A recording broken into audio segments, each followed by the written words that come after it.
वैद्युत क्षेत्र की तीव्रता और विभव प्रवणता में संबंध निकालेंगे। तो सबसे पहले हम देखेंगे कि विभव प्रवणता क्या होती है।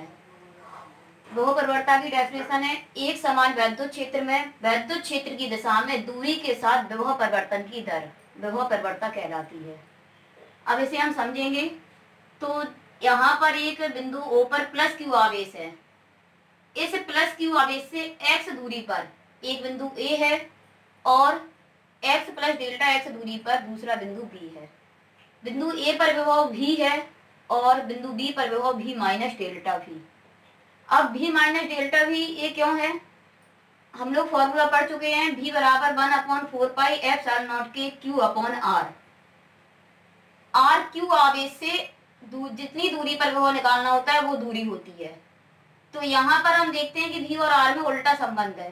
तो जितना हम दूर होते चले जाएंगे उतना विभव कम होता जाता है। इसलिए यहाँ पर हम प्लस Q आवेश से दूर जाते जा रहे हैं। तो इसलिए बिंदु A पर विभव अगर V है तो फिर B पर इससे क्या होगा, कुछ कम हो जाएगा। तो यहाँ पर हो जाएगा V माइनस डेल्टा V। अब हमने डेफिनेशन में पढ़ा हुआ है कि वैद्युत क्षेत्र की दिशा में दूरी के साथ विभव परिवर्तन की दर। तो हम बिंदु A और B के बीच विभव परिवर्तन निकाल रहे हैं। बिंदु A पर विभव V और B पर विभव V माइनस डेल्टा V है। अगर इन दोनों के बीच विभव में परिवर्तन निकालेंगे तो यहाँ से हम घटा देंगे दोनों के बीच का विभव, और दूरी में परिवर्तन देखें तो x प्लस डेल्टा x में से x घटा देंगे। तो यहाँ से निकल के आएगी विभव प्रवणता minus delta V upon delta x। तो यहाँ से एक बार डेफिनेशन फिर से समझ लेंगे। वैद्युत क्षेत्र की दिशा में दूरी के साथ विभव परिवर्तन। तो डेल्टा V बिंदु A और B के बीच विभव में परिवर्तन है और डेल्टा x दोनों बिंदुओं के बीच की दूरी है। तो यहाँ से विभव परिवर्तन का फॉर्मूला निकल के आ जाएगा minus delta V upon delta x। Minus चिन्ह से हमें ये पता चल रहा है कि जैसे जैसे हम वैद्युत क्षेत्र की दिशा में आगे बढ़ते जाएंगे विभव का मान वैसे वैसे कम होता चला जाएगा। इसके बाद हम देखेंगे वैद्युत क्षेत्र की तीव्रता और विभव प्रवणता में संबंध। तो यहाँ बिंदु O पर एक प्लस क्यू आवेश है। प्लस क्यू आवेश से x दूरी पर बिंदु A है और x प्लस डेल्टा x दूरी पर बिंदु B है। बिंदु A पर विभव V है, B पर V माइनस डेल्टा V है।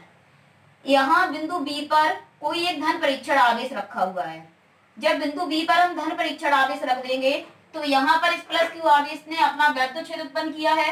तो इस धन परीक्षण आवेश पर बल लगेगा। तो धन परीक्षण आवेश Q0 पर लगने वाला बल F बराबर QE होता है फॉर्मूला धन परीक्षण मतलब आवेश पर लगने वाले बल का। यहाँ आवेश Q0 है तो बल F बराबर हो जाएगा Q0E। धन परीक्षण आवेश को हम बिंदु B से बिंदु A तक लेकर आते हैं। तो धन परीक्षण आवेश को बिंदु B से बिंदु A तक लाने में किया गया कार्य। तो कार्य बराबर होता है बल गुणा विस्थापन। बहुत छोटी सी दूरी विस्थापित कर रहे हैं इसलिए डेल्टा W हो जाएगा। धन परीक्षण आवेश पर बल F लग रहा है और जब बिंदु B से बिंदु A तक लेकर आते हैं तो विस्थापन है दोनों के बीच डेल्टा x। अब यहाँ पर बल जो लग रहा है विस्थापन हो रहा है वो बल के विपरीत दिशा में हो रहा है। बल धन परीक्षण आवेश पर लगेगा इस दिशा में जबकि विस्थापन उसके विपरीत दिशा में, इसलिए यहाँ पर आ जाएगा माइनस। F का मान रख देंगे, Q0 अपॉन में लेके आएंगे। तो हमने डेल्टा W अपॉन Q0 वैद्युत विभवांतर का फॉर्मूला पढ़ा हुआ है। यहाँ आवेश को A से B से A तक लेकर जा रहे हैं तो इन दोनों बिंदुओं के बीच विभवांतर हो जाएगा। तो VA माइनस VB, क्योंकि आवेश को B से A तक लेकर आए हैं तो बाद वाले में से पहले वाला हटाएंगे। VA minus VB E into minus delta x। VA का मान V है और VB का मान V माइनस डेल्टा V है। डेल्टा V बराबर E into minus delta x। तो E बराबर हो जाएगा minus delta V upon delta x। ये संबंध हो जाता है वैद्युत क्षेत्र की तीव्रता और विभव प्रवणता के बीच। तो यहाँ से हमें पता चलता है कि किसी बिंदु पर वैद्युत क्षेत्र की तीव्रता उन दोनों बिंदुओं की बीच ऋणात्मक विभव प्रवणता के बराबर होती है।